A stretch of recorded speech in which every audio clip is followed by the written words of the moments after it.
Tonight, on Randy's old-time radio shows from Wistful Vista, it's time once again for America's favorite laugh makers, Fibber, McGee, and Molly, brought to you in the spirit of wartime cheer with Fibber's famous closet that never quite stays shut and Molly's quick wit that keeps him honest. A little comedy, a little chaos, and a whole lot of laughter. It's the Fibber, McGee, and Molly Show. Johnson Wax Program.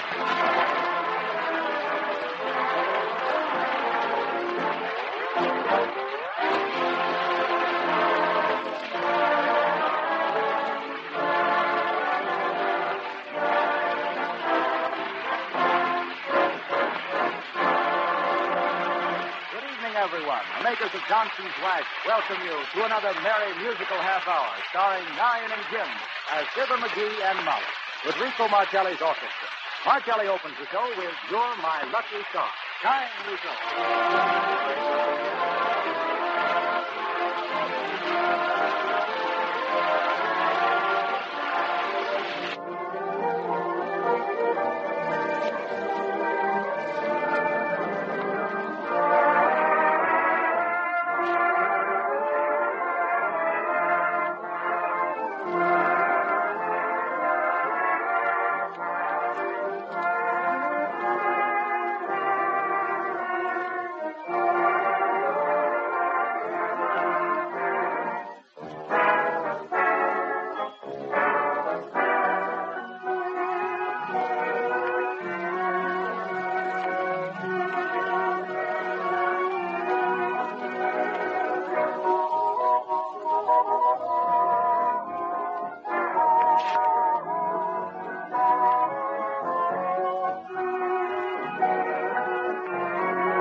Before we have a spell of nonsense, let's have a spell of sense.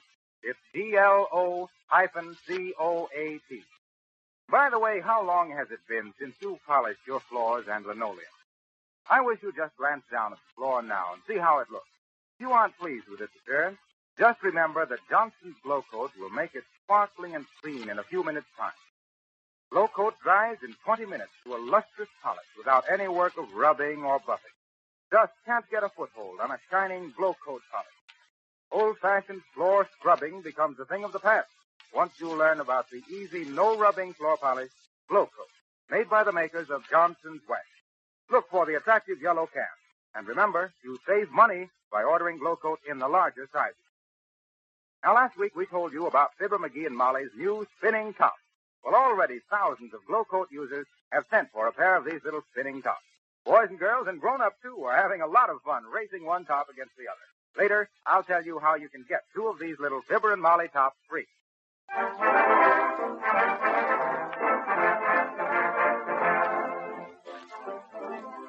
Our scene tonight is a bus station. Early in the morning, Fibber and Molly are taking a little trip downstate to see Aunt Sarah. Passengers are scattered around the station, sitting and reading, sitting and sleeping, and just sitting. Among those reading, we find Fibber, McGee, and Molly.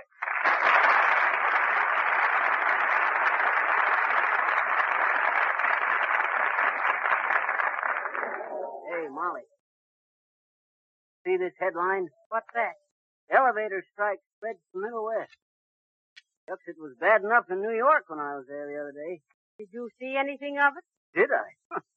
I learned never to wear a blue serge suit during an elevator strike. Why not? Got to slide down too many banisters.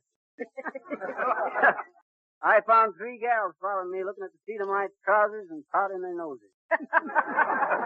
Well, I'm glad you're bright someplace.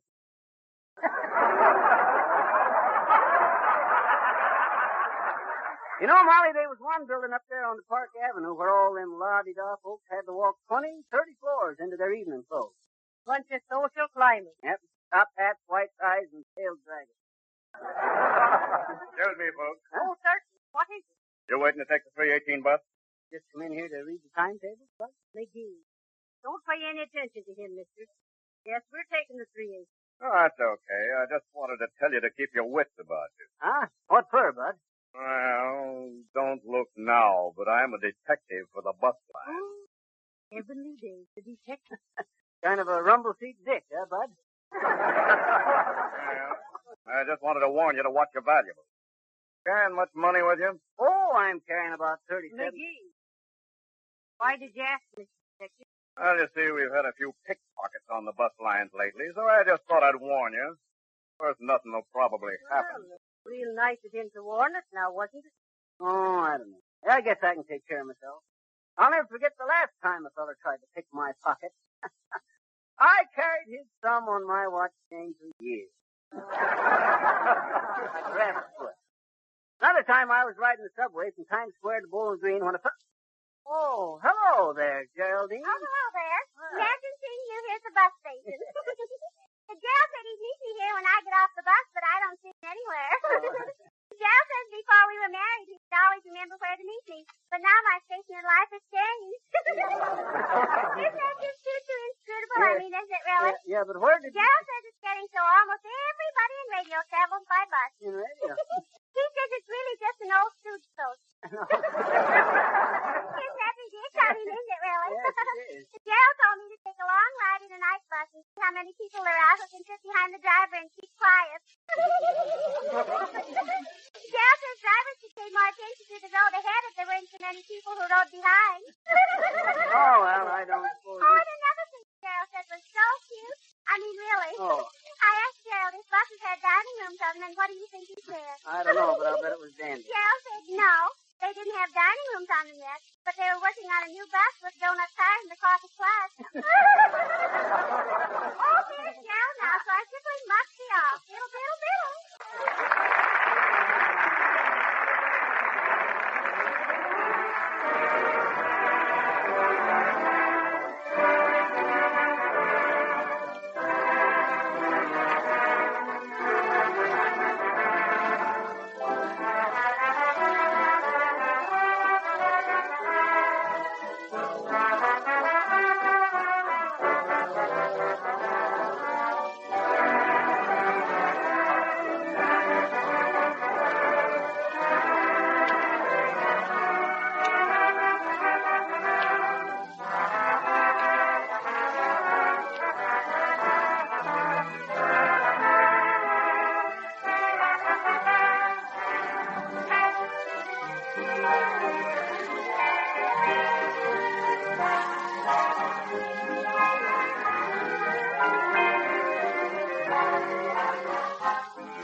That was Marcelli and his men playing Please Believe Me. Now back in the bus station, we find Fibber, McGee, and Molly watching the bus pull in. Come on, McGee, and hang on to your money. Or better still, let me carry it. Hey, what's the idea? Ain't I old enough to carry my own money? No. Getting into your pocket would be child's play, as the baby kangaroo said to its mama.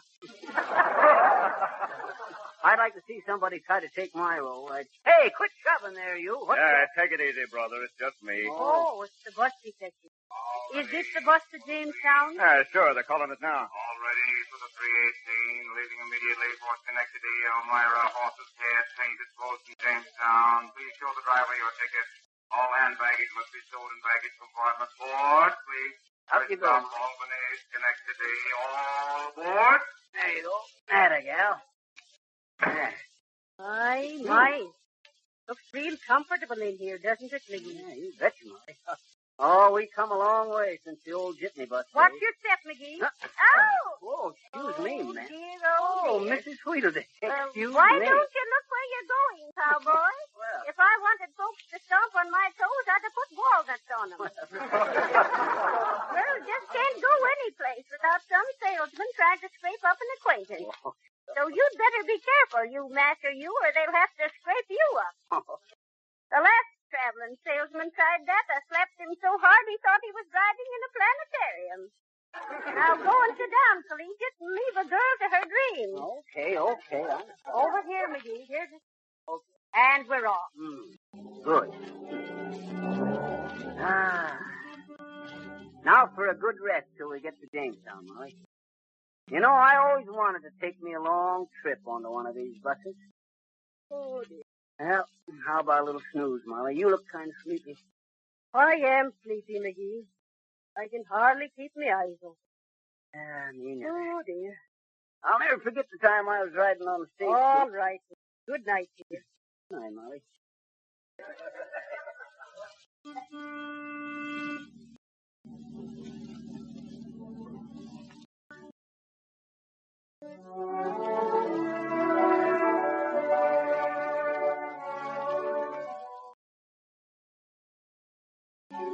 I don't want to disturb anybody, but while Fibber and Molly are sleeping, just let me suggest that you try Johnson's Glow Coat on your kitchen linoleum.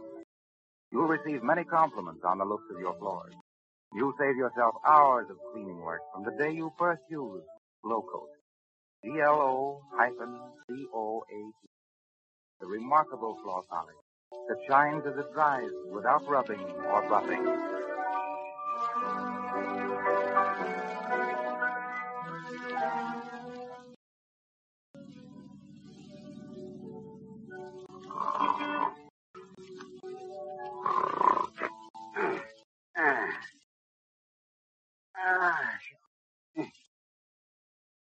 I'll get off the next stop and buy me some cigars.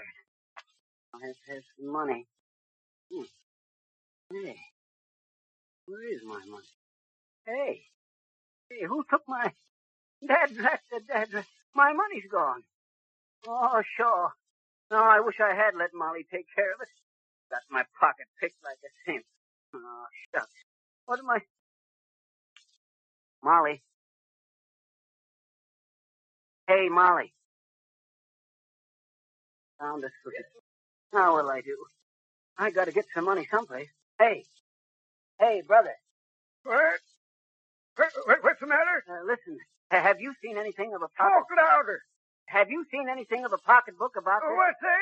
I says, have you seen anything of a pocketbook about this? No, I don't want the book. I got the book. No, a pocketbook. Have you seen one? Louder, I can't hear you. Have you seen a pocketbook about... Did you find some dough? What? Dough. Well, if you can't sing any better than that, I don't want to hear it.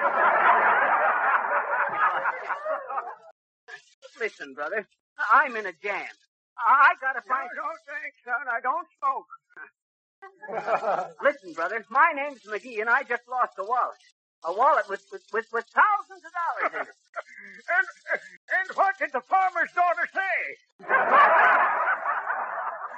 What farmer's daughter? What say? Who's talking about a farmer's daughter? Well, I never been there myself, but they say it's just real pretty. Hey, listen. Oh, shucks, forget it. Go take a jump on the lake. Yes, sir, it certainly will. He's a card, that fella.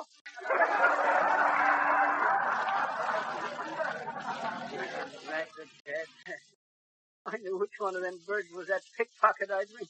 Oh, hey, driver. Yeah? Driver, I lost it. I just had my pocket picked by somebody.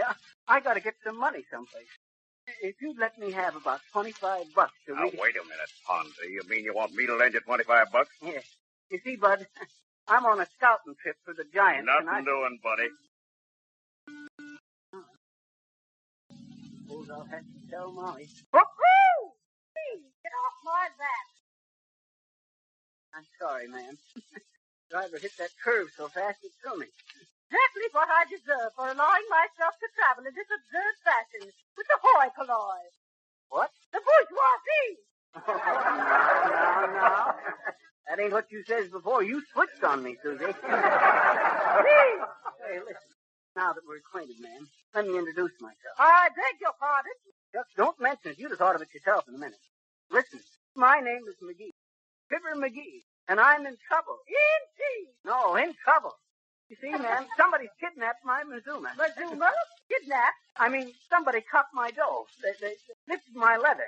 And I just can't go back to the White House and say, shucks, Frank, I'm sorry, but that dough you give me to buy them unperforated Guatemalan 5-cent stamps with, to make a long story short, babe, how about me giving you a 10-day note for about $25?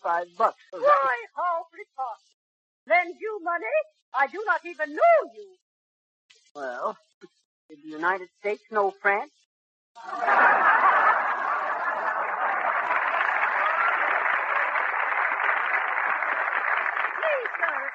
Leave at once, I shall call the driver. Won't do no good, ma'am. I tried him. Well, there's nothing doing here. I'll see you later, babe. I should hope not. Okay, if you want to get stuffy about it. I'd have given you 60 cents. I wonder if I ought to wake Molly up. No, I won't do it. Get some money someday. Get out of the way there, little girl. You mustn't stand in the aisle of the bus like that. Like what? Like you. Just don't stand around in the aisle. That's all. Oh, you're in the aisle. Oh, I know, but I'm looking for something. What? Pocketbook. Oh, have you seen a pocketbook laying around on the floor anyplace? A pocketbook? Was it a black one? Yes, that's the one. About this big? Yes. Where'd you... With some money in it? That's the one, sis. Where is it? Hurry up. Why? Because it's mine. That's why. Hand it here. What? The pocketbook. Where is it? I don't know. I didn't see it. Pottstown. What's the name of this town? This here's Pottstown, but... Oh, Rico Marcelli. Hello, Fibber. You said this is Pottstown? Yes, Pottstown. Why? This is what I play. You hit the spot. Come on, boys. Get it.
The bus is still standing at the Pottstown station. Porter is just sweeping out the bus. Maybe he'll find Fibber's pocketbook. Listen. Hey, Porter. Hey, boy. Hi, sir. Oh, Billy Watson. Hello there, Billy. I am yesterday. Hi, Steve. You a porter for the bus lines now, Billy? Yes, sir. Hi, boss. On account of because I'm in trouble. I just had my pocket picked. Why? I said somebody picked my pocket. Which pocket? Well, let's pick. What difference does it make which pocket? Well, it makes a lot of difference, boss. How do you figure? Is you wearing an overcoat? No. Yes, sir, you see. If you ain't wearing no overcoat, you won't carry no money in it. And if somebody picks them pockets, you ain't gonna lose nothing. Overcoat? No kidding, Phil. I'm in a bad fix. Every cent I had was in that pocketbook. How much money you got with you?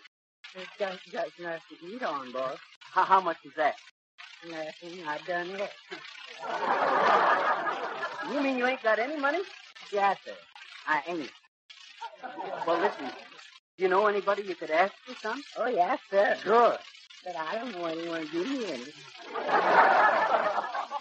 Listen, Phil. I'm in trouble, Philly. Don't you understand that trouble? Yes, sir, you sure it is. When Molly wakes up, I gotta admit I had my pocket picked. That is, unless I can get some money in the meantime. All aboard. Next stop, Jamestown. Next stop, Jamestown. What? I gotta get off here, boss. I got a blow coat to wait in the store. Okay, Phil. See you later. Wyoming. Oh, excuse me, Mrs. Wheedledeck. Oh, well? Say, Mrs. Wheedledeck, I don't like to ask you, but... No, sir. I'd never make a date with a married man, Mr. Fibber McGee. My goodness, the girl's got a hard enough time in the world without an old Louie like you coming around. Drat it, I wasn't going to ask you for a date. Oh, you wasn't? No. Listen, Mrs. Wheedledeck, I'm in a kind of an embarrassing predicament. Have you got any money with you? Oh, money? Yeah. First you're out to damage a girl's reputation, and now you want money. You're just a gigolo, that's what you are. Oh, now listen, Mrs. Now you stop it. You go right back and sit down and behave. Excuse me, brother. I didn't mean to block the aisle. Not at all, my boy. Not at all. Thanks, brother. Not a bit. Not a bit. That's 2 bits, my boy, and 2 bits is good for one gilt-edged sheriff. But excuse me, my little fly-by-night. Allow me to introduce myself. You betcha. I'm the secretary and treasurer of the Little Angel Gold Mine Corporation. Tell me, my friend, are you a mining man? Well, I always... I thought so. Yes, indeed, a mining man. You have, if you will permit me, my friend, all the earmarks of the great outdoors. That is, if you like the great outdoors. You may think it's great outdoors, but give me an old easy chair and a pipe. 2 pipes, one for blowing bubbles. Yes, yes. I'm always blowing bubbles, my friend. Well- and out of these bubbles, I've viewed a vast fortune. Yeah. Yes, a vast fortune. How can you do that? I've often wondered. Now, the Little Angel Gold Mining Corporation, my friend, and this, I may add, is entirely confidential. Yes, entirely confidential, is issuing a small quotation of special preferred stock in the Little Angel Gold Mine. Why, my friend? Excuse me, my friend. Certainly, my friend. Listen, my friend. My name is Fibber McGee, and I just had my pocket picked for quite a sum of money that I was taking out to begin operating on an oil well project myself. Oh, yes, oil. A fine business, oil. One of my favorite occupations. Getting out the old oil. Yes. I should say so, yes, indeed. Listen, as I said, I just had my pocket picked of about $15,000. $15,000, eh? Quite a tidy sum. Oh, I don't know. Think the money so much it's being hooked for a jump. Now, if you could see your way clear, brother, to advance me about enough to carry me over till I get home. Huh? About $35, maybe, say. I'd be really much... What am I doing here? Oh, yes. I left my seat to get a drink of water. Well- Imagine my forgetting. Thank you. Get out of my way, please. Trying to let me pass. A very refreshing. A drink of water, huh? Very refreshing water if you care for the stuff.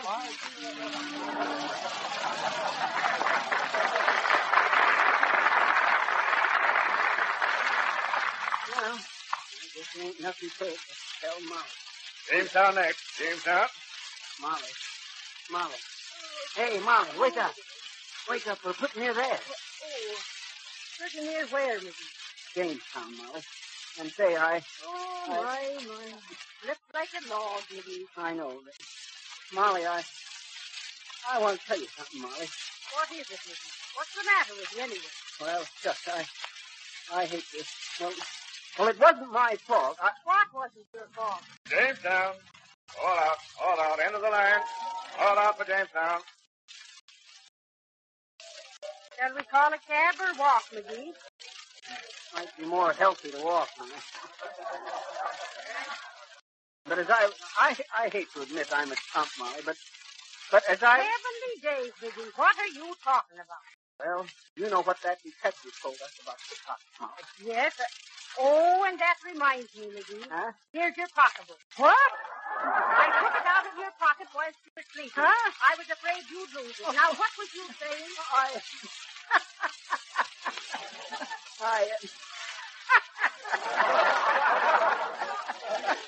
Just I knew you had it all the time. Come on, let's call a cab. Let's call 2 cabs, one for each other.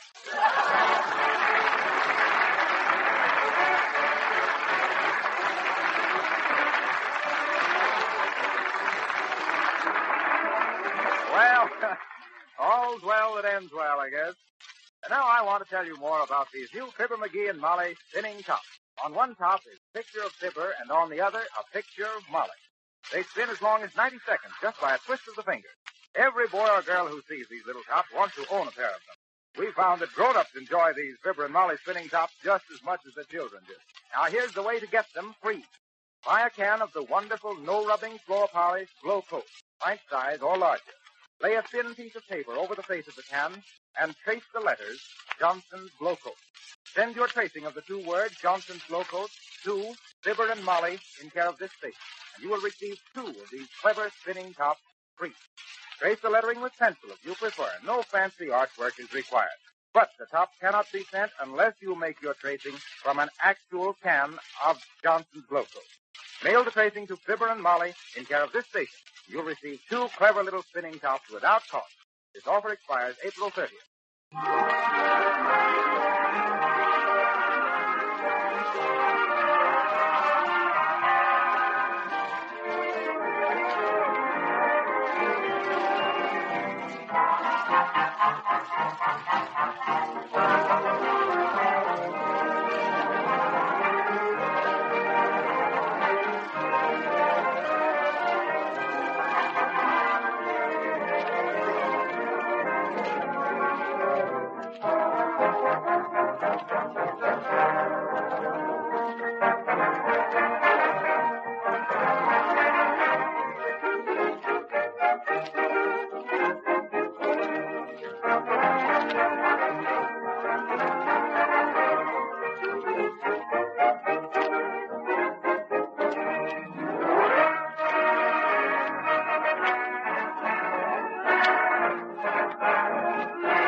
Well, now, don't forget to tune in again next Monday evening at this same time.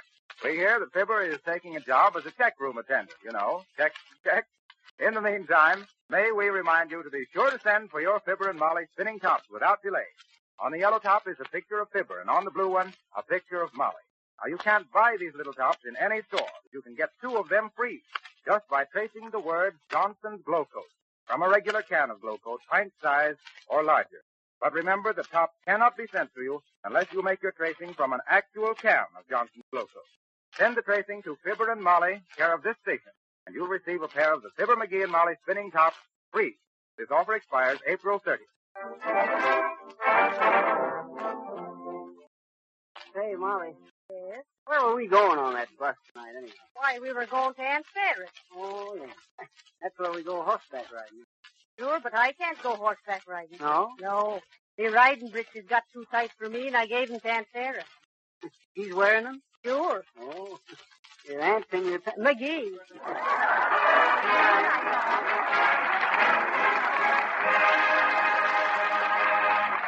Your announcer is Harlow Wilcox. This is the National Broadcasting Company. Well, folks, that's all for this episode here on Randy's Old Time Radio Shows.